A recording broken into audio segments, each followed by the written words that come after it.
Hello, writers. Just thought I would share a few video notes for you here in response to your workshop session from your drafts from last Wednesday and Thursday when you posted, and thinking about the grammar worksheets and writing skills worksheets that you've been going through perhaps this weekend. And I've been watching as people have been submitting those to the assignments area. And then all this in service of turning in this first draft of our first major project, which I've extended the deadline on that, and I'll talk a little bit more about that in the lesson notes for lesson number 7, but we'll have you submit those no later than Thursday at midnight. I want to give you a chance to do some revisions and to work on some of the surface and sentence stuff if you feel the need to do that. But let me just say, in response to the drafts that were posted in the lesson 5 workshop, you guys have done a really excellent job. The drafts look really solid, and a couple of things I would tell you just by means of pointers or tips as we get ready to submit our final drafts. Two couple of things. First, I would make sure that that you go back to the lessons area and go to the handout for Project 1, Instructions, Procedures, and Policies. And now that we're at this sort of late stage, make sure that you review the basic features, which in many cases is going to direct you to sections of your book that can probably provide a little bit more detailed examples of things you might want to consider from chapter 10, basically, on writing instructions. And then the grading criteria. And what you'll see mostly in this first draft is that we're really looking at how effective the information or the detail is in your instructions and how well it's organized in a way that is reader friendly. And in that regard, I thought that we did a really nice job with the workshop. A couple of drafts that kind of stood out to me. Casey had a good example for us to look at, both in posting a solid draft that has all the details that we'd want to see, and some good feedback to classmates as well. And here I'm going to open up the Microsoft Word file, if I can, and just walk us through this and talk about what is working well in regards to this one. Notice the way that there's a general sense of a setup and instructions. There's some page design going on. Notice that the steps are divided up into numbered steps. In some of the drafts where I'm seeing some deficiencies in some of the drafts, we don't have enough detail in these steps, or we're trying to cover too much. We're trying to cover too many activities. Notice that this set of instructions is focused solely on prepping for surgery, scrubbing your hands, and there's still a lot of detail. And in some of the feedback that Casey got from her classmates, some of you pointed out areas where you might even flesh some of this out more fully. And notice that there are separate parts of the document that are set up with notes and warnings. Some of you don't have those materials in your drafts at this point. There's different colors for some of the sections, and all of this is just in service to the idea of a reader, thinking of the reader and taking them through the steps. So a nice job here, and an attempt to sort of cite and verify and give credit to the sources. So Casey had a good draft for us to look at, and then Jason, I also thought, had a very good set of instructions on how to change oil in a car. And I also liked let me see if I can get the paper to pull up here.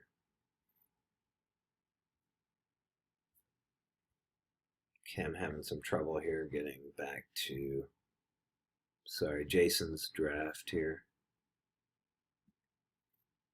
Here we go. And even in the forum, it looks pretty good. But then if you look at the actual document that he submitted here, look at the way that he has a sense of a reader, a sense of sort of a purpose and introduction, and then some sort of finding aids for the readers to direct them through the process, and lots of illustrations. Now, I would say, I'll talk about this right at the end of this recording, but all these illustrations should be um, designed with figures, and they should be cited. I don't know if Jason took these pictures himself, but they should be credited. But I really like the way that the images step us through the process, and you'll notice the level of detail. And again, just a good sense of thinking of the readers here. In all of these instructions, there are places where we go back and review them where you probably could provide a little bit more detail, or maybe in some cases we're trying to cover too much. But I think that we have in general some really good examples here. And the last draft I wanted to look at was Katie's, how to isolate bacteria from soil. And let's see if we can pull up the actual assignment here.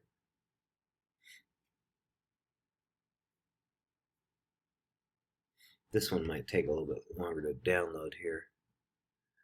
I think I already have a copy of it. Let's pull this up here. Here it comes. And notice that there's a lot of background information, good context set up for the readers. Here you see the use of figures, so a sense of trying to make sure that the images are set up in the correct format. And then in some cases there is credit given. You know, the photo by Katie. There's divided up in the steps, there's bulleted points, there's sort of some sense of the figures going with instructions. So this is a really fine example of a set of instructions as well. All of these are really solid and impressive for a workshop draft. So basically, those were the things that I thought were very effective, and probably from the mechanical surface error sort of standpoint, the drafts looked really good as well.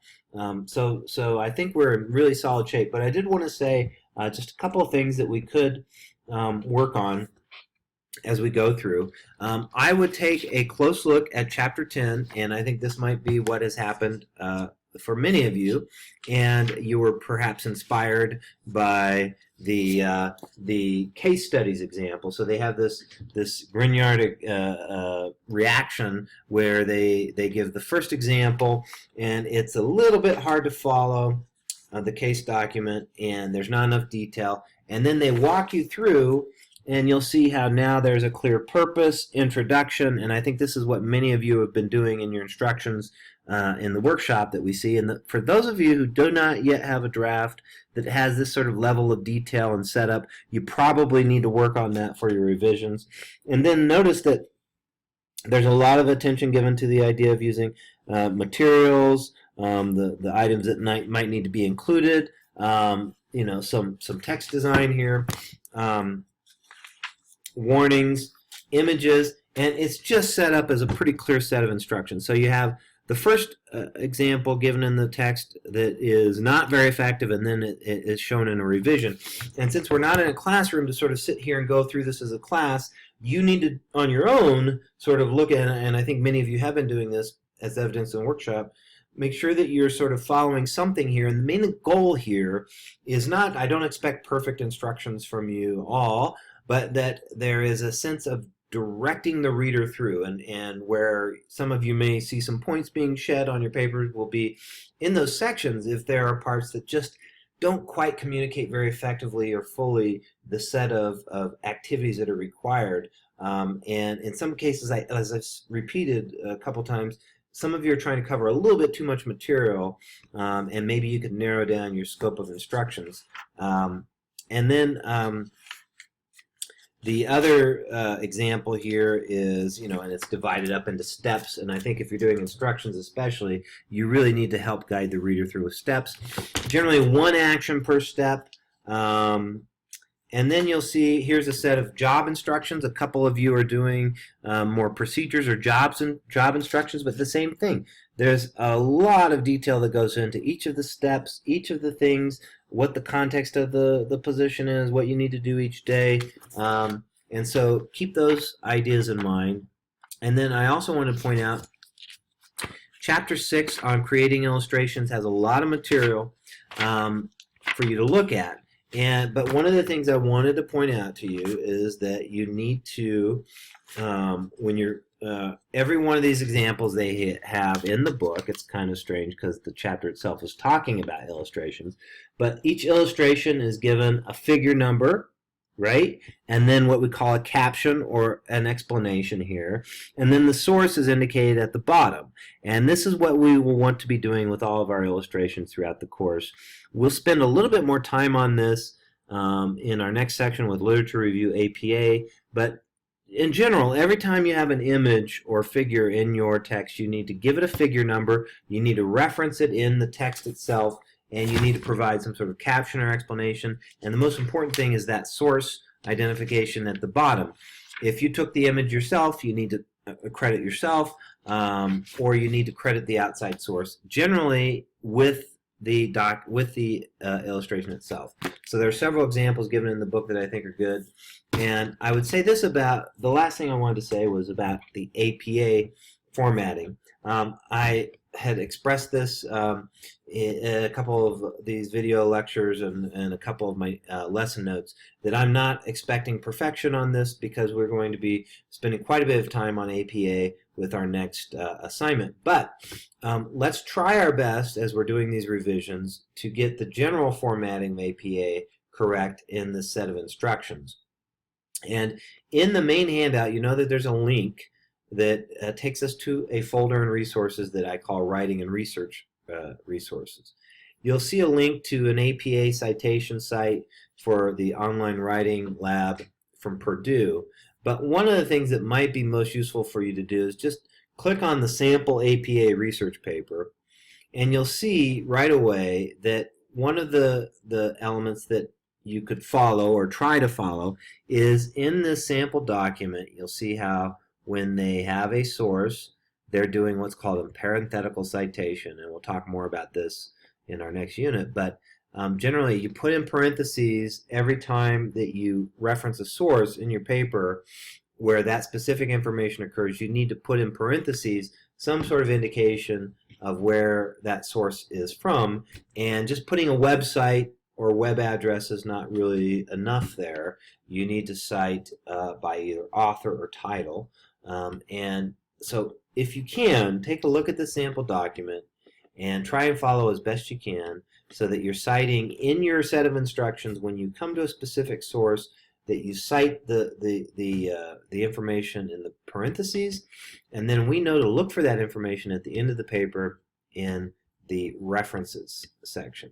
All the way at the end of this sample document, you'll see the references, and if we're roughly doing this correctly, we're in good shape with our set of instructions. So good drafts. I really appreciate everybody's hard work on this, and I think they're looking good, and I look forward to reading the final drafts. Thank you.